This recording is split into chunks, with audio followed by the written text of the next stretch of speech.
ठीक है स्टूडेंट्स, तो चलिए फिर आगे देखते हैं हम लोग। जो अभी तक हम लोगों ने देखा उसके आगे फर्दर जो हमारा टॉपिक्स है, तो हम लोग को अब देखना है कि जैसे एंडोक्राइन जो सिक्रीशन सिक्रीट कर रहे थे उनको हम लोगों ने हार्मोन्स बोला। तो अब हम लोग को देखना होगा कि ये हार्मोन क्या चीज़ है हमारा। तो फिर जैसे कि हम लोग ये जो हार्मोन्स है एक तरह के केमिकल सिक्रीशंस हैं जो कि एंडोक्राइन ग्लैंड्स बना रहा है। तो अब ये होगा कि ये किसी सर्टेन जगह पे सिक्रीट होगा और ये वहाँ तक ट्रैवल करके जाएगा जहाँ पे इनका रिक्वायरमेंट है। जैसे मानते हैं कि यहाँ पे की स्ट्रक्चर है, ये एक ऑर्गन है और ये हमारा एंडोक्राइन ग्लैंड है। ये सिक्रीशन बनाएगा और इसको यहाँ तक जाना है क्योंकि यहाँ पे इसका रिक्वायरमेंट है। तो इसी वजह से इनको ना हम केमिकल मैसेंजर्स भी बोल सकते हैं, क्योंकि ये क्या हो रहा है, सिक्रीशन कर रहे हैं और ये डिस्टेंट ऑर्गन तक जा रहे हैं।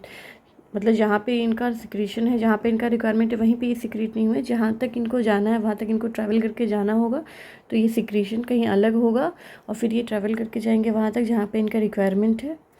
ठीक है, तो इन्हीं यही जो केमिकल सब्सटेंस है इन्हीं को हम लोग क्या बोलते हैं, केमिकल मतलब हार्मोन्स बोलते हैं। जैसे यहाँ पे हम लोग यहाँ पे मेंशन भी किया है मैंने नोट्स में कि chemical produce by endocrine glands and their release in the blood and their transportation to a distantly located organ, या फिर साइट भी बोल सकते हैं। मतलब जहाँ तक ये जा रहा है वो कोई ऑर्गन हो सकता है, कोई टिश्यू भी हो सकता है। तो जहाँ तक ये जा रहा है, जहाँ पे इसका रिक्वायरमेंट है, उसी केमिकल सब्सटेंस को हम लोग हार्मोन बोलेंगे। जैसे अगर हम लोग को डिफ़ाइन करना होगा तो यहाँ पे मैंने डेफिनेशन लिखा है और ये सारे डेफिनेशन से जो नोट्स है हमारा वो पूरा एनसीईआरटी को ही फॉलो करता है और एनसीईआरटी की लाइन्स इसमें है।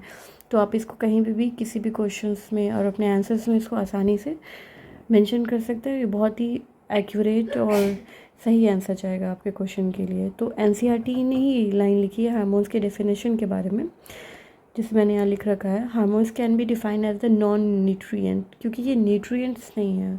जैसे कुछ सिक्रीशंस होते हैं ना जो न्यूट्रिएंट्स प्रोवाइड कर सकते हैं, जैसे कि कार्बोहाइड्रेट, प्रोटीन वगैरह, तो ये वैसी चीज़ें नहीं, ये कुछ अलग तरह की केमिकल्स हैं जो कि क्या होता है, इंटरसेलुलर मैसेंजर की तरह काम कर रहा है। अभी हम लोगों ने देखा कि एक सेल पे ये सिक्रीट हो रहा है, एक ऑर्गन से दूसरे तक जा रहा है, तो एक तरह से इंटरसेलुलर मैसेंजर की तरह तो काम कर रहा है। दो सेल के बीच के अंदर जो मैसेज ट्रांसफ़र करने हैं, ये दो ऑर्गन के बीच में कराना है, तो ये क्या है, उसी की तरह बिहेव कर रहा है, ये वो काम करा पा रहा है।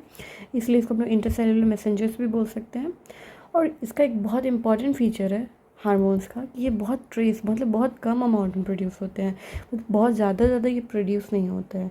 तो एनसीईआरटी ने बहुत अच्छे से इस बात को एक्सप्लेन करा है कि हार्मोन्स क्या हैं हमारे।